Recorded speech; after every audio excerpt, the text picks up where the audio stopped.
And here at Dallas, you know, I was trying to set Mike Dunn up and say that he won over Billy Meyer at the U.S. Nationals in '86, but I'm not going to do that now. But here is Top Fuel and Funny Car winners here, and Mike Dunn both. See, we're trying to help you out, buddy. I've had some good luck here. I've always loved this racetrack since the first time we unloaded the race car here. Obviously, Bill winning both Top Fuel and Funny Car, along with some pretty big names there. That's pretty cool. Well, Funny Car coming out. We've had one session in the books. This is number 2, and let's take a look at how they stand right now with Cruz Pedregon, number 1. Yeah, once again, you know, it comes and it goes. Right now, he's got it made. A 418, he is number 1, followed by Matt Hagan, Tim Wilkerson, Ron Capps, Jack Beckman, Johnny Gray, John Force, and look there, number 8, Alexis DeJoria is making her debut in a Funny Car, and she is in the top 8 with a 428 with a 1. The other 4 that transfer over, she Melanie Troxel 9th, Mike Neff 10th, Bob Tasca, and then Tony Pedregon in that 12th and final transfer position. Those not yet qualified in Funny Car include Robert Height. Wow, John Force Racing. Terry had 112 degrees on the track. Terry's going to make a single. Last race at Indy, and that was a DNQ for him. You know, Cruz has had a great, you know, history here too with the other cars. You know, he's done quite well here, so it's not surprising to see him at the top of the list. I mean, you were an accomplished Funny Car driver. I mean, what were your favorite tracks to race on? What did you do the best? The ones I won at. Lois, could you tell us? I know you won Indy. Unfortunately, looking at him, I never won Englishtown. I was runner-up 3 times at Englishtown, but that was still one of my favorite tracks. Well, Stat Guy, you're keeping track of the numbers, even on Billy.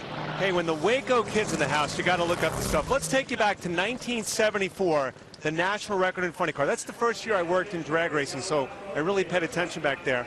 1974, Prudhomme set the record at Englishtown, 6:23. Then in Indy, Billy Meyer ran that great 6:19, and then Dale Pulte had the nerve to take it away. On Ontario, he lowered it to a 6:16. A great year for Funny Car fans. Well, all records are meant to be beat. Exactly. That's what keeps me in business. Without that, I don't have a job. I love the fact, I remember in 1972 when you came out to Orange County for the manufacturers meet and nobody ever heard of you and you whipped everybody. They raced 8 times. And you were 18 years old in the winner's circle driving that Fuel Funny Car, and I thought, well, that's pretty cool, because 72, I was probably 16 years old. I said, God, I told my dad, Dad, how come I can't do that? And he said, trust me, kid, you ain't got enough money. Luckily, back then, it didn't take a lot of money. Yeah, I still didn't have enough. Yeah. Hey, did you guys see what we just learned with that camera? Lewis reads that stuff. That's not off the top of his head. I thought that was all ad-lib, man. Oh, this is no good. This is not working. NHRA relaxed Friday night. In the state that's known for Friday night lights. In fact, we kind of enjoy that when we leave the track here, go by all the great high schools, Midlothian and everything. Get to see the lights on and the crowds. Oh, so good. Texas. Tony Pedregon and John Capps. Billy, I want to ask you a question. As a promoter, what gives you the biggest satisfaction now? We knew that records and great performance when you were a driver gave you satisfaction. As a promoter, what's at the top of the list? A drought. And you've had one, haven't you? You're having a great year there. Yeah. No rain is my friend. Yeah. Wow. Unfortunately, with this year, as we know, we need to pray for everybody in Texas with all the drought that we've had. We've probably had like 10% of the rain we've had normally every year. Really bad. And I hope it rains next week. Next week, starting on Monday. Yeah. You know, you probably don't notice it, but when Wheel got in here, you could smell the result of some of the fires, too. Yeah, I actually lost everything in one of my homes, except my home 2 weeks ago in Austin. Really? About 30-something acres. It's really bad all around, but as long as it's rained a little bit everywhere, just enough to keep that out, and then rain next week, that'd be great. Tony Pedregon, he was 15th at Charlotte, lost in the first round. He and Mike Neff both had a little bit of a pedal test, not much of one. But, you know, controversies help a lot. I mean, anytime in any sport, whether it's football, baseball, basketball, WE, anything, anytime that there's great personalities at the top of the list and there's an issue, that's great. We love that.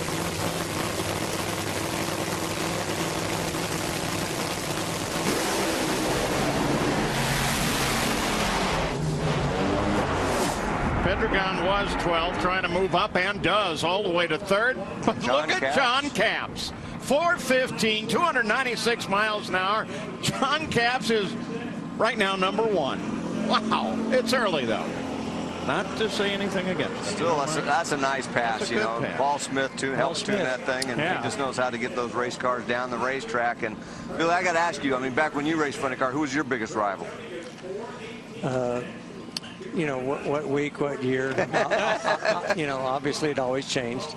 You know, we were blessed to be, you know, in the top few guys, and so it's always whoever's at the top. You know, I remember you and Ace getting into a couple times, you know, that, you know, back and forth, John, a little bit. I mean, Ace and I actually were great friends. We may have gotten more in trouble just because of other issues that were off the track, after hours things, but you know. This is the internet. Go ahead. Obviously, Prudhomme, you know, and I had a pretty good rivalry for years. You know, and in fact, in Texas, with Raymond and I being from Texas, Beetle. You know, but I mean, really,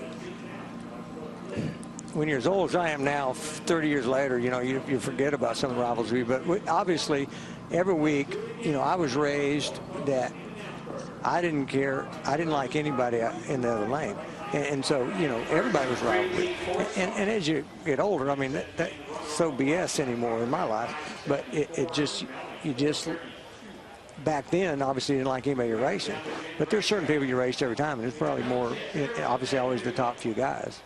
Yeah, I love the fact I went up into your suite up there before this session, and you know, you had Raymond Beadle, Paul Candies, Dave Settles, Dale Emery. I mean, I felt like a kid going up there. Yeah, Paul Candies was in there. You know, Coletta was in there. It's like the old folks' home. Let me ask you something, though. This is the AAA Fall Nationals, but that was like the, you know, AARP suite. But putting on both your driver and your promoter hat, in those days you did have more rivalries, I think. It just seemed like there were no more. question, no question. Now you got so much money coming in the big sponsors. Is that what's erasing a lot of the rivalries? People afraid to show their true passion? Well, political correctness does it. Yeah. You know, obviously, I don't think we were, you know, in the 70s, we weren't raised in a political correct environment. And so, you know, if you didn't like a guy or if he did something wrong, you let him know. And you obviously let the newspaper know the next week, and it would carry on to something. And now everybody's, you know, they get down at the other end and all they say is, I can't thank my sponsor. Would it be better from the promoter's hat if you go back to that?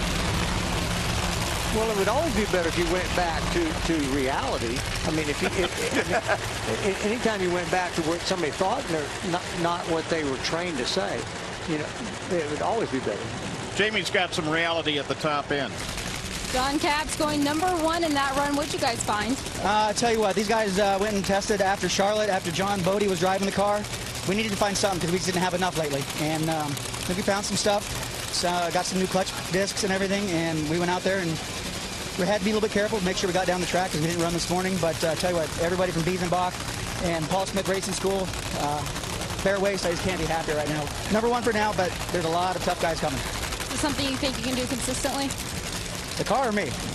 Both. Yeah, I think we really can. I mean, Paul's really good at getting down really hot tracks. Now we need to figure out how to be fast on good tracks, you know, with good weather and everything. So I think if we can mix the two, I think we'll be really strong. I'm just looking forward to Sunday, finally. All right, great run. Thank you. Melanie Troxel and Robert Height. Robert Height is still outside of the 12. Melanie is 11. And she's been doing really well in qualifying and then really can't throw it down on race day.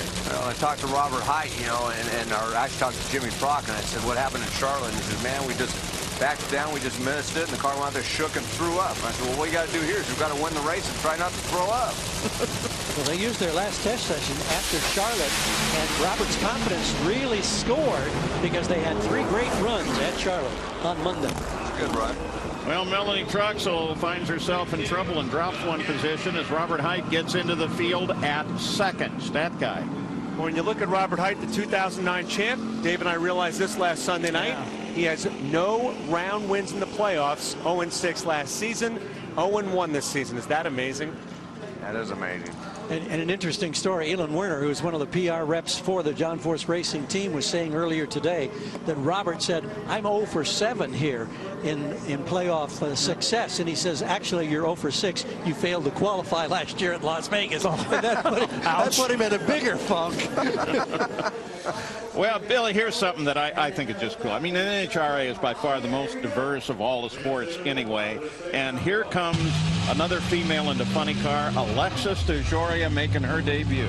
Yeah, and she's, she's quite a driver. I mean, everybody's not giving her a lot of respect yet, but actually she ran 5:44, 267 in an alcohol car.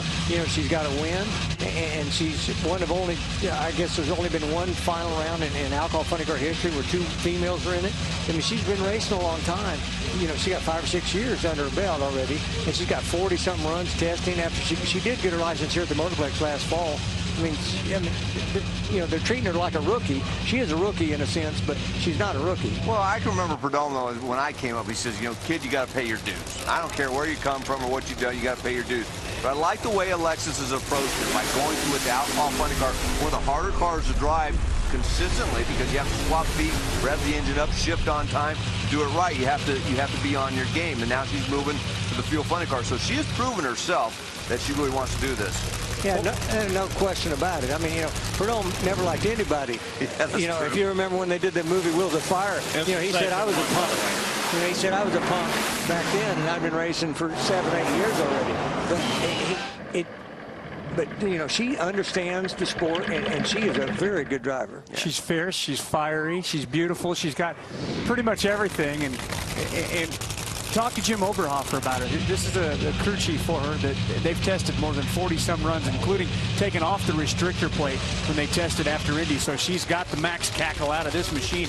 And Jim Oberhofer says she's a real deal. Absolutely. After that first run, she was really excited about it. It was cool to see because it was absolutely pure enjoyment coming out of her. Well, I think that first run is a big deal to take the pressure off of her.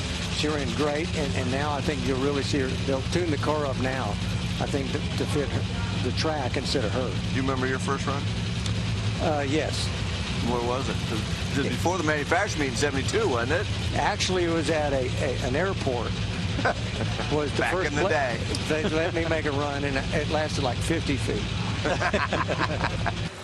Well, Del Worsham signed off on her license here 1 year ago, and at that time she ran a 418. 418 is still an awfully good number.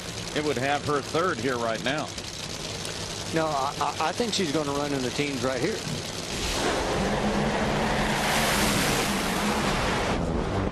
Cool.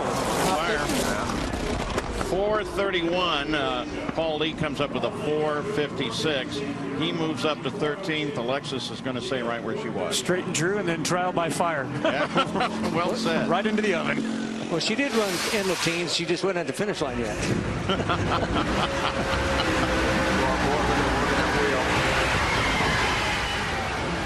That thing let go right there, didn't it? Looked like there's a little flash, yeah. Didn't get up in the cockpit, though. Her eyes are a little brighter there. Let's go to the top end, Got a little Jamie. fire under there. Melanie Troxel, you said earlier there's 5 races left in the countdown. That means there's 5 more races where you can learn a lot. This weekend, what have you learned so far?